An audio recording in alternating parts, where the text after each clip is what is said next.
Let's start with the Indian statues because Charles is really excited about the Indian statues. Who knows why? There's an Indian statue in the state of Texas. I believe it's the fourth largest in it's the 90-foot tall Hindu god Hanuman in Sugar Land, Texas. Let's go ahead and share this screen. And what was the lady that did was it Hermit?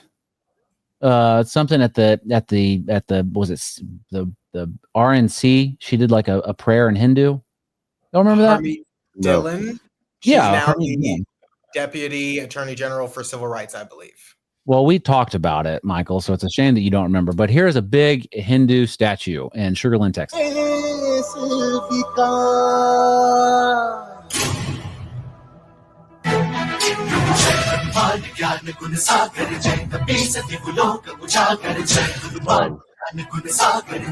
that's enough of that. It's a good song. I don't know what it means. It's popping off. They've got a good rhythm over there in India. So the H-1Bs were brought here and they erected a giant statue to that god. And I think that plays into the Epic City controversy that's happening in the state of Texas as well. Charles, what do you think about this big old statue? I don't have a problem with it. When they announced the completion of it last year, I was like, oh, okay, like cool. You know, I didn't really think much of it. For those who don't know, Sugar Land in that general area, it's very heavily Indian. There are a lot of Indians. I mean, just in general, that whole region is kind of a lot of Southeast Asians, but Sugar Land in particular has a lot of large Indian population. And I mean, I didn't feel any type of way in this. Again, this was a year ago when it was announced. And then suddenly there's like this massive outrage online about how dare we do this? I can't believe we allow this in Texas. But like, allow what in Texas? People to build a statue? Like, okay. Well, I mean, I don't know if you remember, but it's pretty recent history that there was a lot of controversy about statues in America. Okay, and maybe this is just kind of like flying in the face of that. We can have an 80-foot Hindu god statue, and people are upset because we were told for a long time that we can't have statues of like George Washington. Well, I don't know that anyone ever said no one can have a statue of George Washington. I think what you're referencing was... I think people did say that, but that's fine. I think what you're referencing is a period in which people were asking for the removal of statues that were related to slavery or, you know, dark times within our nation's history, which you can't equate the statue of this Indian deity to, because I don't recall them. I mean, I think it's a ridiculous argument. Sorry, but I don't take issue with it. And I don't know why people are having all this faux outrage about it. Mind you, like I said, this one was last year. So I went to look. I was like, so what are the tallest statues in the country? Obviously, we all know the first. Mount Rushmore.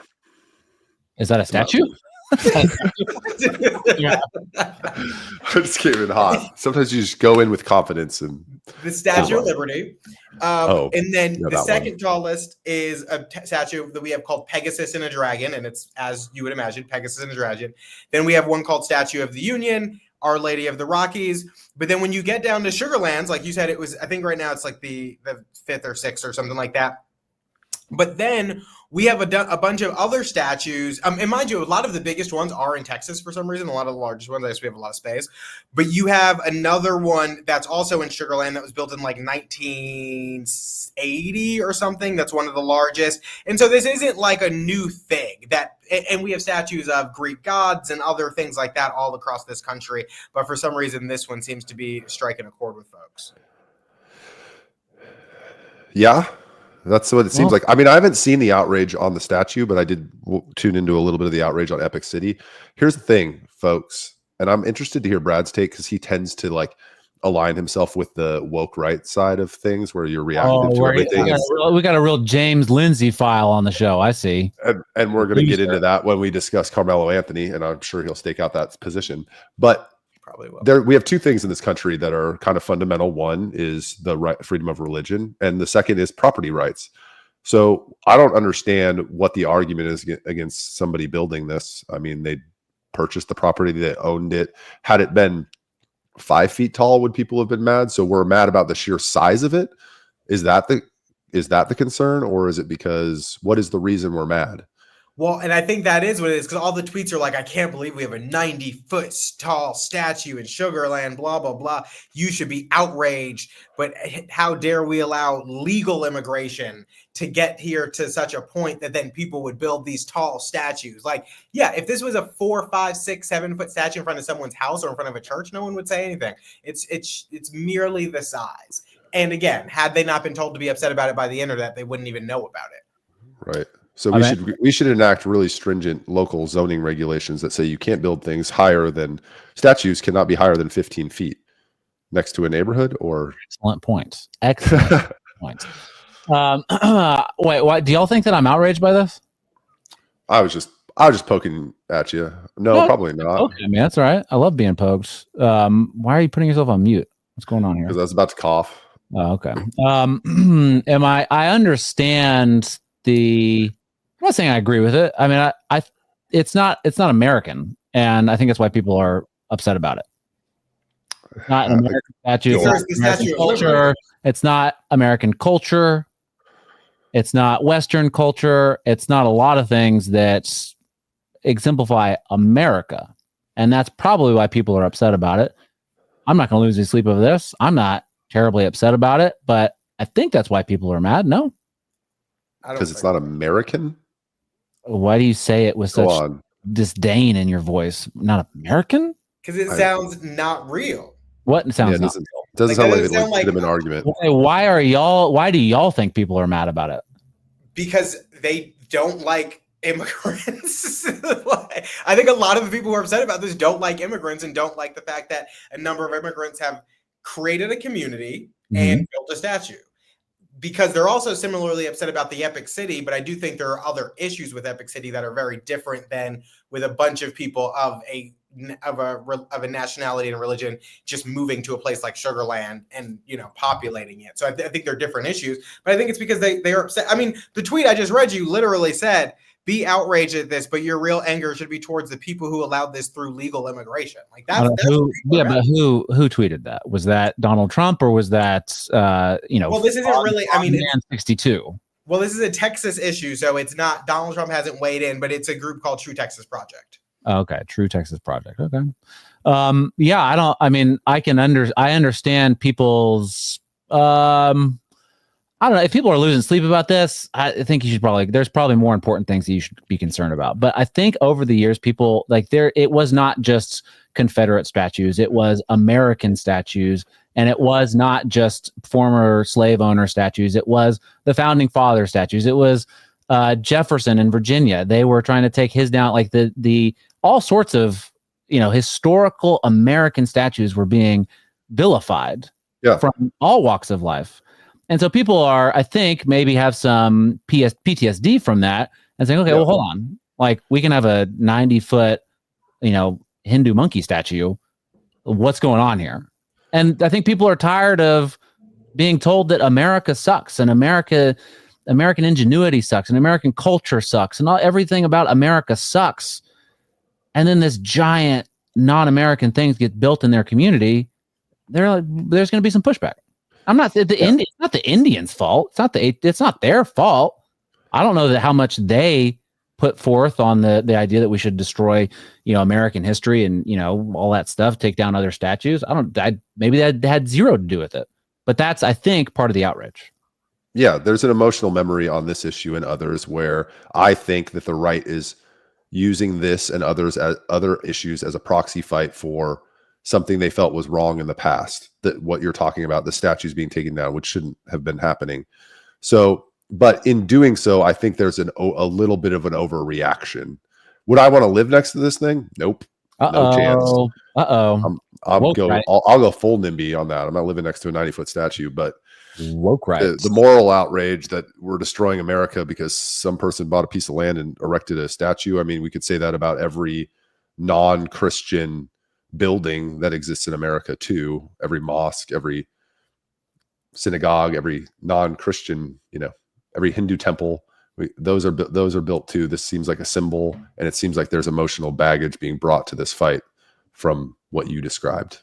Well, go ahead. And I want to point out, so the third largest, and I don't know what this number is, I think it's 6th or 7th, two of the largest statues in the world, or in the country, are in Sugarland. There's another one, it's a Buddhist one, that the Vietnamese community put up called the Sugarland Quan Am. I hope I pronounced that right. But so there's two of the largest statues there. That one was built in 1998. Nobody seemed to really say, I mean, maybe they did at the time, I don't know. But to your point, Michael, there is, along with this outrage, along with the Epic City outrage, there's been a lot of outrage from Texas Republicans about the number of mosques in the state too. I've been seeing tweets like, "We have too many mosques. I can't believe we're letting them do this." Letting them do what? Build houses of worship that you disagree with? Like, what are we supposed to say?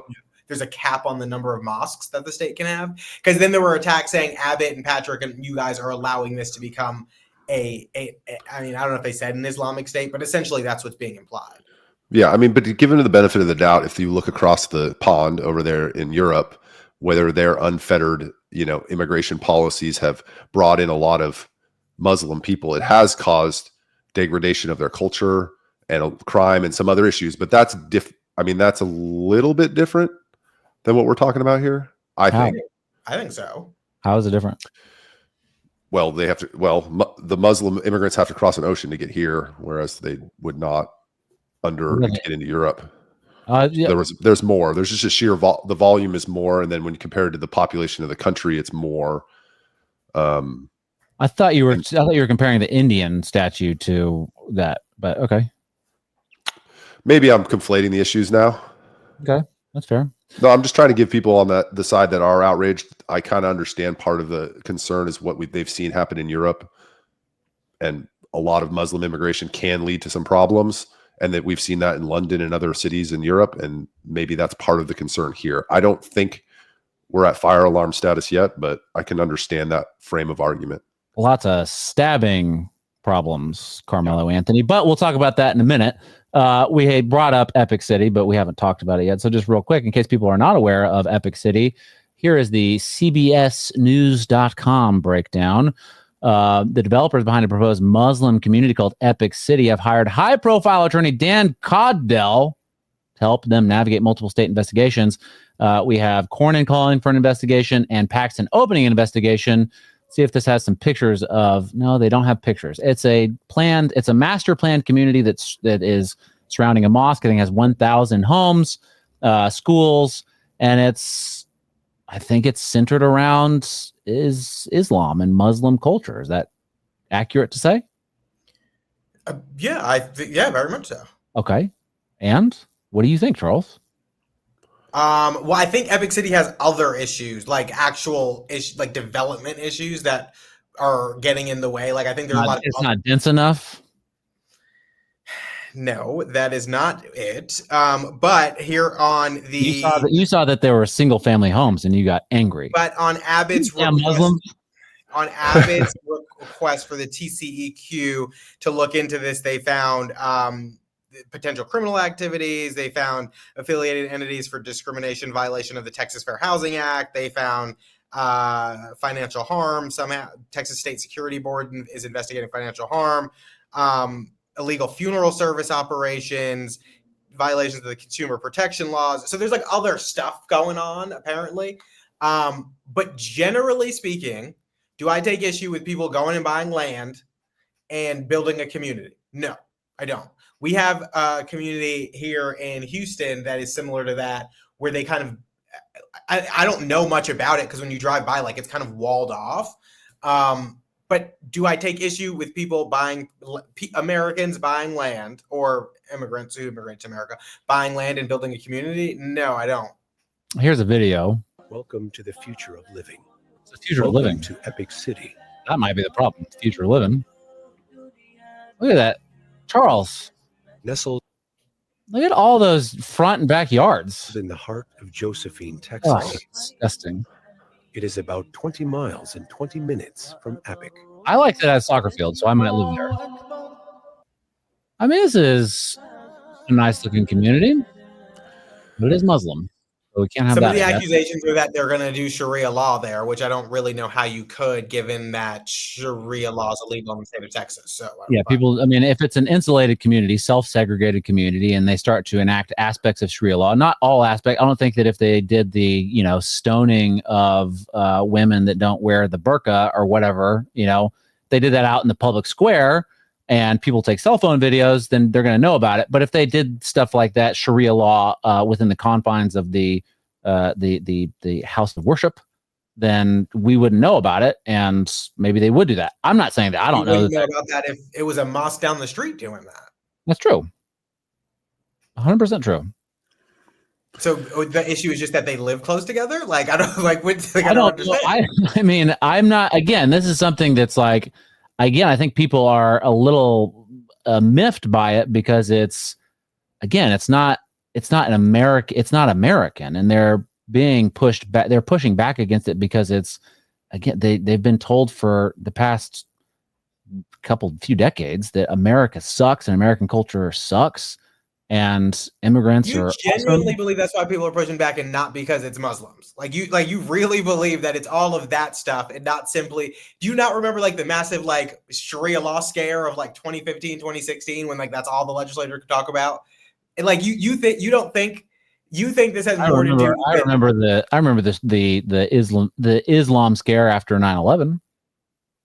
But my thing is, you genuinely believe that this is in response to the way that.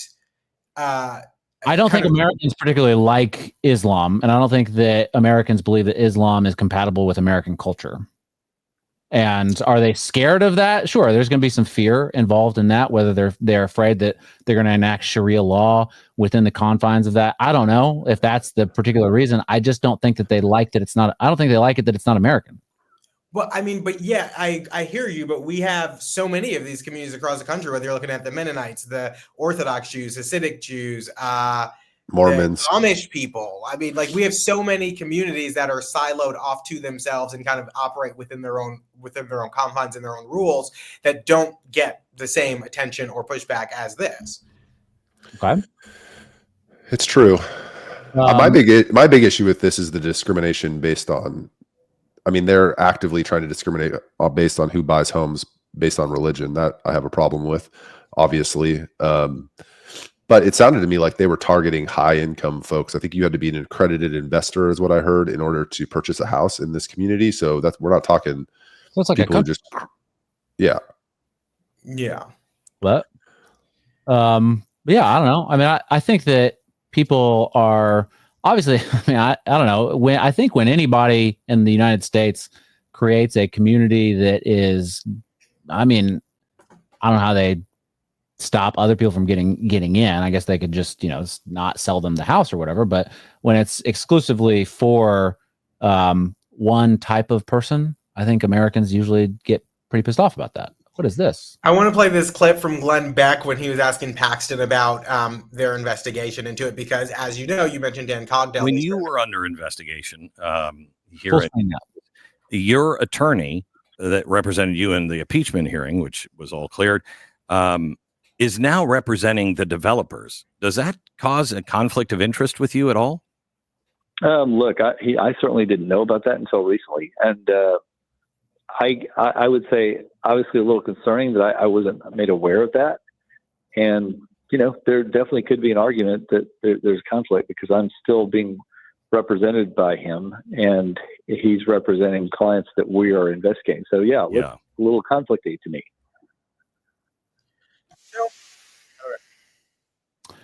Well, strategic hire. Strategic what? Strategic hire.